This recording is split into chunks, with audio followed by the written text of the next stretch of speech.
The Dreamcast should have saved Sega, instead it became Sega's final console, and somehow that tragic ending is exactly why people still love it today, because the Dreamcast wasn't just another gaming system.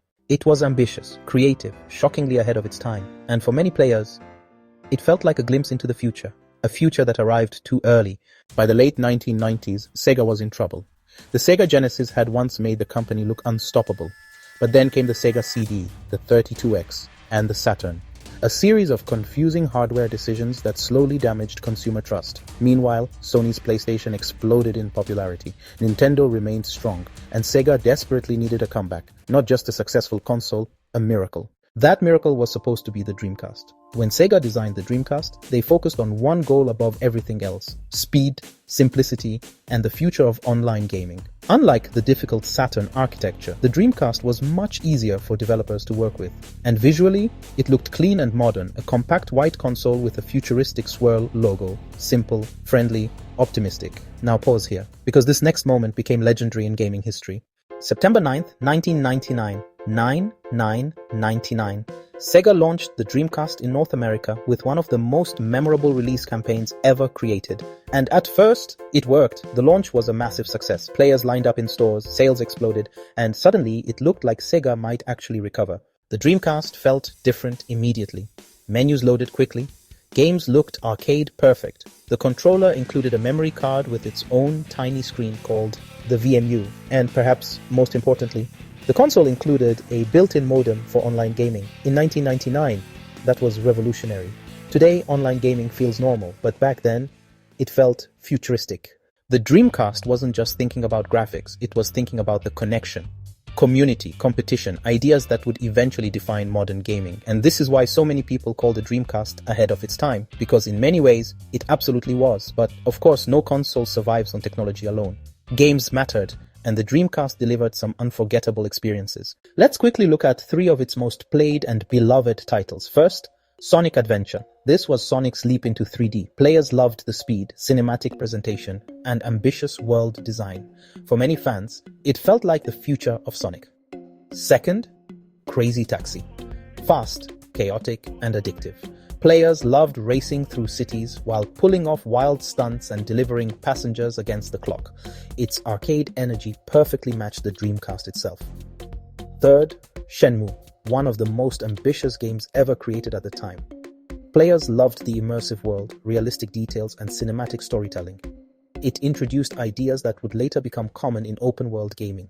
And honestly, these games reveal something important about the Dreamcast: creativity. The console constantly experimented with new ideas. It wasn't afraid to feel strange or different, and that uniqueness became part of its identity. The Dreamcast also thrived in arcades. Many titles felt incredibly close to their arcade counterparts. Fast loading, sharp visuals, smooth gameplay. For fans of Sega's arcade heritage, the Dreamcast felt authentic. But despite all this innovation, a shadow was approaching, and everyone knew its name: PlayStation 2. Sony's next console generated unbelievable hype, not just because it played games, but it also functioned as a DVD player. At the time, DVD technology was exploding in popularity, and suddenly, the PS2 wasn't just a console, it felt like an entertainment investment. Meanwhile, Sega faced another problem: money. Years of hardware failures and weak sales had damaged the company financially. The Dreamcast needed long-term momentum to survive, and once the PlayStation 2 arrived, momentum disappeared quickly.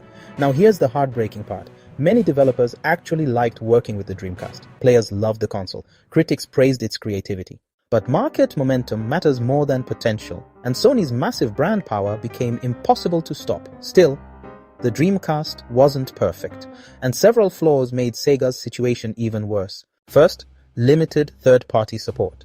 As excitement for the PlayStation 2 grew, many developers shifted focus away from the Dreamcast. This reduced long-term game variety and support.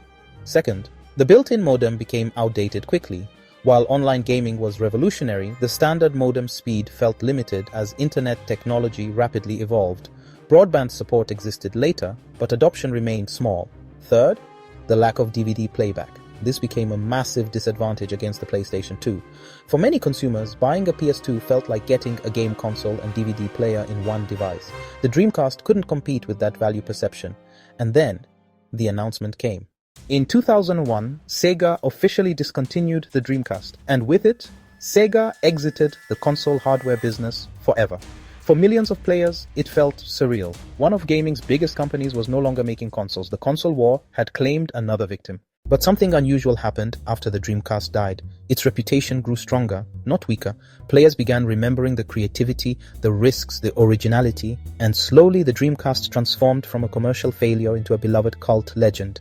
Today, many retro gamers speak about it with genuine affection, not because it won, but because it dared to be different. Looking back now, the Dreamcast feels deeply nostalgic. The orange swirl logo, the futuristic startup sound, the VMU beeping in your hands, late-night crazy taxi sessions. The excitement of connecting a console to the internet for the first time. For many players, the Dreamcast represented possibility. A future Sega never fully got the chance to build. Historically, the Dreamcast became something rare, a failed console that people still celebrate.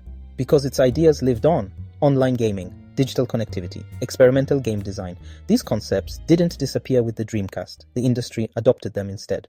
And maybe that's why the Dreamcast still matters today. Not because it dominated sales charts, but because it influenced the future in ways few consoles ever have. The Dreamcast wasn't just Sega's final console. It was Sega at its most creative, most ambitious, and most hopeful. And more than 20 years later, that spirit still makes people wonder what could have happened if the future had arrived just a little bit later.